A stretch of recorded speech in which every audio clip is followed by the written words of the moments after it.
NIOS कक्षा 10 के सभी विद्यार्थियों का स्वागत है। आज पढ़ते हैं पाठ 1 बहादुर। सारांश। बहादुर एक कहानी है। इसके लेखक अमरकांत हैं। बहादुर 12-13 वर्ष के लड़के की कहानी है।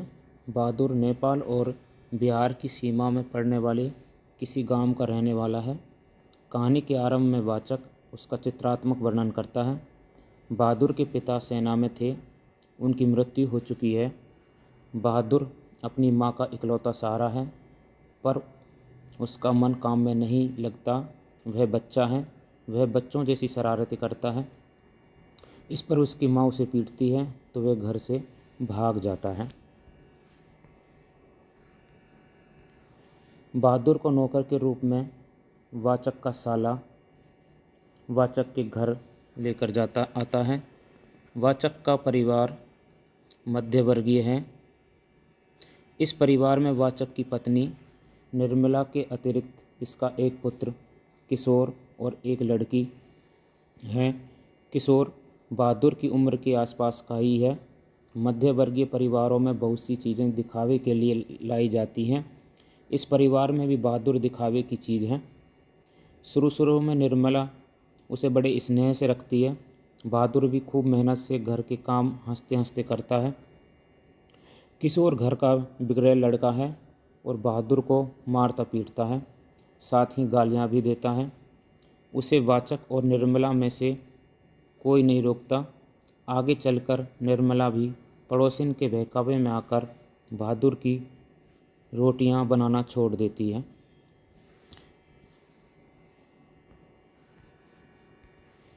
एक दिन वाचक के एक रिश्तेदार का परिवार वाचक के घर आया और उसने बहादुर पर चोरी का झूठा आरोप लगा दिया, जबकि बहादुर बहुत ईमानदारी से काम कर रहा था। इस दिन वाचक और उसकी पत्नी दोनों बहादुर को पीटते हैं। अगले दिन शाम को वाचक जब लौटकर घर आता है तो देखता है कि अभी तक अंगीठी जली नहीं थी। वह आंगन गंदा पड़ा था, बर्तन भी बिना धुले रखे थे। तभी वाचक की पत्नी उसे खबर देती है कि बहादुर भाग गया। इसके बाद पूरा परिवार बहादुर के प्रति अपने व्यवहार और उसे पीटने पर पछतावा करता है। वाचक का यह पछतावा हमें अनुभव कराता है कि मध्यवर्गीय परिवारों में मासूम नौकरों के प्रति किया जाने वाला व्यवहार बहुत क्रूर होता है। बहादुर पर हुए अत्याचार का बुरा लगना इस कहानी का संप्रेष्य है।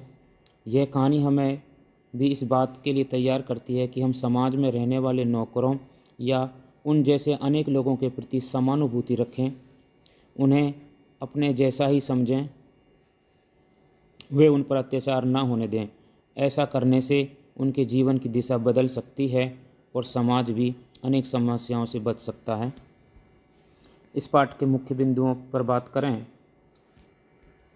तो बहादुर कहानी की कथा वस्तु एक मध्यवर्गीय परिवार और उसमें रहने वाले नौकर बहादुर पर आधारित है। इस कहानी में मुख्य पात्र बहादुर, वाचक, निर्मला और किशोर हैं। बहादुर संवेदनशील, ईमानदार, मेहनती, हंसमुख और स्वाभिमानी है। जो कहानी सुनाता है और खुद कहानी का एक पात्र भी है, वह वाचक कहलाता है। कोई भी निर्णय भावों के आवेग में या दूसरों के कहने पर नहीं, बल्कि खूब सोच विचार कर करना चाहिए। ईमानदार और मेहनती लोगों को स्नेह देना चाहिए, उनका सम्मान करना चाहिए। मासूम नौकरों से आवश्यकता से अधिक काम लेकर भी उन पर झूठे आरोप लगाना, अत्याचार करना अपराध है। बहादुर जैसे लड़कों के साथ समानुभूति का व्यवहार करना चाहिए, उनसे भावात्मक संबंध स्थापित करना चाहिए। कहानी की भाषा बोलचाल की है। संवाद और भाषा पात्रों के व्यक्तित्व की विशेषताओं के अनुकूल है। मुहावरों और तत्सम, तद्भव, देशज तथा उर्दू के प्रचलित शब्दों का आवश्यकता के अनुसार उपयोग किया गया है।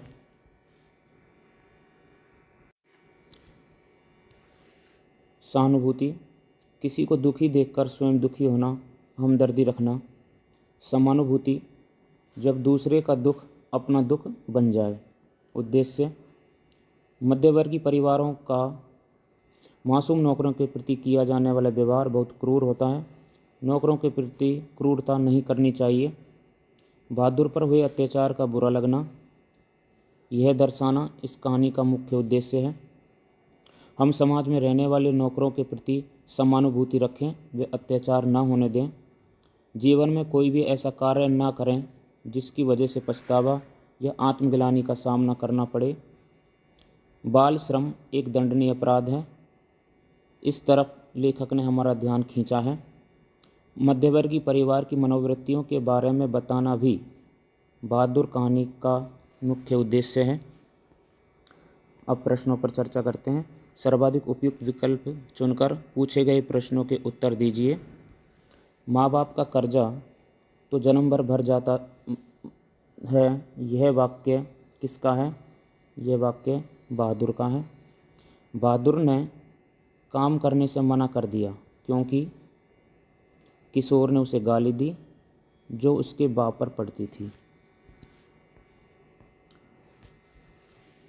कहानी में वाचक किस वर्ग का है? मध्य।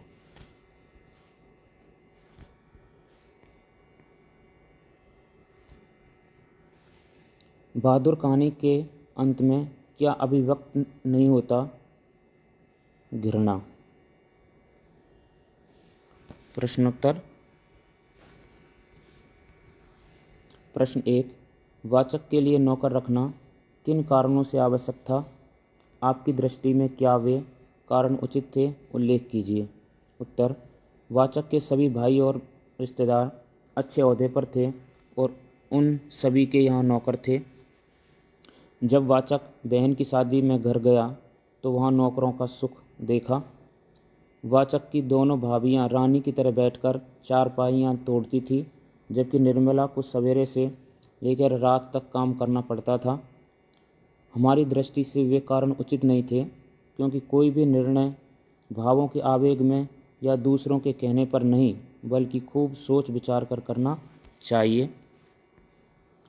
प्रश्न नंबर 2, बहादुर कहानी के आधार पर मध्यवर्गीय परिवार की प्रवृत्तियों का उल्लेख कीजिए। उत्तर, मध्यवर्गीय परिवार के बहुत से लोग दूसरों के कहे या दबाव में आ जाते हैं। निर्मला और वाचक भी ऐसे ही पात्र हैं। निर्मला पड़ोस की स्त्री के कहने पर बहादुर के लिए रोटियां बनाना छोड़ देती है और वाचक रिश्तेदार के कहने पर बहादुर पर चोरी का शक करता है, उसे मारता है। मध्यवर्गीय परिवार कुछ कार्य दिखावे के लिए करता है। उन्हें लगता है कि इससे इसकी सामाजिक प्रतिष्ठा बढ़ेगी। मध्यवर्गीय परिवार के लोगों में सुविधाओं को प्राप्त करने की होड़ लगी रहती है। प्रश्न नंबर 3, जब बहादुर को अपने घर की याद आती है तो वह क्या करता था? उत्तर, जब बहादुर को अपने घर की याद आती थी तो वह कुछ गोलियां, पुराने ताश की एक गड्डी, कुछ खूबसूरत पत्थर के टुकड़े, ब्लेड, कागज़ की नाव से कुछ देर तक खेलता। उसके बाद वह धीमे धीमे स्वर में गुनगुनाने लगता था। उन पहाड़ी गानों की मीठी उदासी सारे घर में फैल जाती थी। प्रश्न नंबर 4, बहादुर ने काम करने से क्यों मना कर दिया? बहादुर ने काम करने से इसलिए मना कर दिया क्योंकि किशोर बहादुर को उसके बाप पर पड़ने वाली भद्दी गालियां देता था जो उसे बर्दाश्त नहीं होती थी। प्रश्न नंबर 5, बहादुर और किशोर के व्यवहार में अंतर के कारणों का विश्लेषण कीजिए। उत्तर, किशोर और बहादुर लगभग एक ही आयु के हैं। इस आयु वर्ग के किशोरों में मूलतः समानता होती है, लेकिन वातावरण, सामाजिक, आर्थिक, पारिवारिक स्थिति आदि के कारण व्यवहार में अंतर आ जाता है। दोनों में समानता यह है कि कोई निर्णय लेते समय दोनों ही सोच विचार नहीं करते। प्रश्न नंबर 6, बहादुर का चरित्र चित्रण व व्यक्तित्व की विशेषताएं लिखो। उत्तर, बहादुर कहानी का मुख्य पात्र है।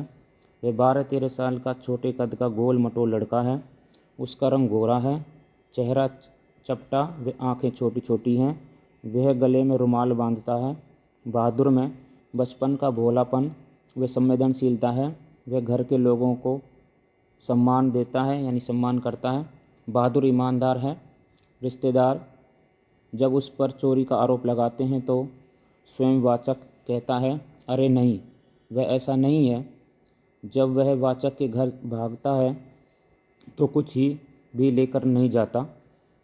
बहादुर मेहनती और हंसमुख लड़का है। बहादुर घर के सारे काम करता है। वह हमेशा खुश रहता है। वह किसी की बात का बुरा नहीं मानता। वह सबको प्रसन्न रखता है। वह फिरकी की तरह काम के लिए घर में इधर से उधर नाचता दौड़ता रहता है। बहादुर स्वाभिमानी है। किशोर द्वारा पिटाई को तो वह सहन कर लेता है, परंतु कोई उसके पिता को गाली दे, यह उससे सहन नहीं होता।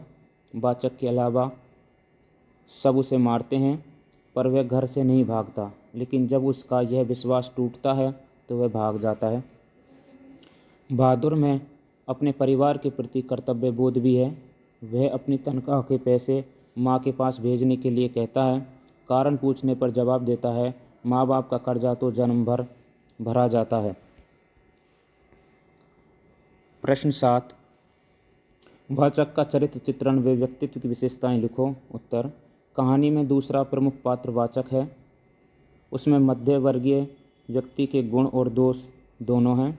उसके व्यक्तित्व का कोई पक्ष बुरा लगता है तो कोई पक्ष अच्छा। किशोर द्वारा पीटने व भद्दी गालियां देने पर वह बहादुर को बचाता है। निर्मला बहादुर को पीटती है तो वह निर्मला को समझाने की बजाय उल्टे बहादुर को ही डांटता है। मध्य वर्ग की तथाकथित सामाजिक प्रतिष्ठा के कारण लोग दूसरों के कहे में आ जाते हैं। वाचक रिश्तेदार के कहने पर बहादुर पर चोरी का शक करता है, वह उसे मारता है। वाचक के व्यक्तित्व का एक और रूप और भी है, उसका पछतावा बहुत महत्वपूर्ण है। यह पूरी कहानी ही उसके पछतावे पर लिखी है।